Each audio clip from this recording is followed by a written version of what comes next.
Teams card তৈরি করার নিয়ম। টিমস কার্ড তৈরি করার জন্য প্রথমে মার্চেন্ডাইজারের কাছ থেকে একটা ফাইল আসে, যে ফাইল নাম্বার, বায়ার স্টাইল, পিও ইত্যাদি উল্লেখ থাকে। এখানে ওই ফাইলের এগেইনস্টে বা ওই স্টাইলের এগেইনস্টে কী কী আইটেম হবে, সব item, colour, size wise, quantity, total quantity সব কিছু উল্লেখ থাকে। এখন এই আইটেমগুলো দেখে স্টোরে যে সমস্ত আইটেমগুলো ইনহাউস হয় সেই আইটেমগুলো টিমস কার্ডে লাগাতে হয়। অর্থাৎ এই আইটেমগুলোর মধ্যেই সব আইটেম চলে আসবে। তো যখন যে আইটেম আসবে সেই আইটেমগুলো লাগাতে হয়।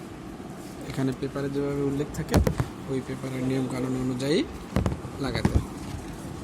যদি কোনো আইটেম মিসিং থাকে সেক্ষেত্রে আমরা ওই আইটেমটা পরে লাগিয়ে আলাদাভাবে অ্যাপ্রুভ নিতে পারি।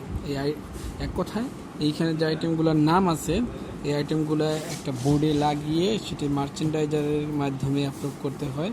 হয়তো মার্চেন্ডাইজার নিজেও অ্যাপ্রুভ করে দিতে পারে, আবার বাইং হাউজে পাঠাইয়েও বাইং হাউজের যে কিউসি আছে বা বাইং হাউজের যে যারা কর্মকর্তা আছে তাদের মাধ্যমে অ্যাপ্রুভ করে দিতে পারে। তবে বাইং হাউজের মাধ্যমে অ্যাপ্রুভ করাটাই হলো সর্বোত্তম। কোনো কোনো ক্ষেত্রে দেখা যায় মার্চেন্ডাইজার নিজেই অ্যাপ্রুভ দিয়ে থাকেন।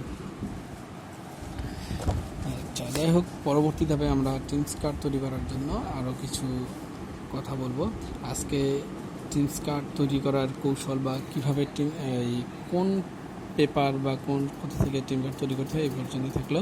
যে আমরা মার্চেন্ডাইজারের কাছ থেকে বায়ার স্টাইল, পিও ওয়াইজ পেপারস আসে, ফাইল আসে, সেই ফাইল থেকে আইটেমের নামগুলো দেখে দেখে বায়ার স্টাইল ও পিও অনুযায়ী টিমস কার্ডে লাগাই।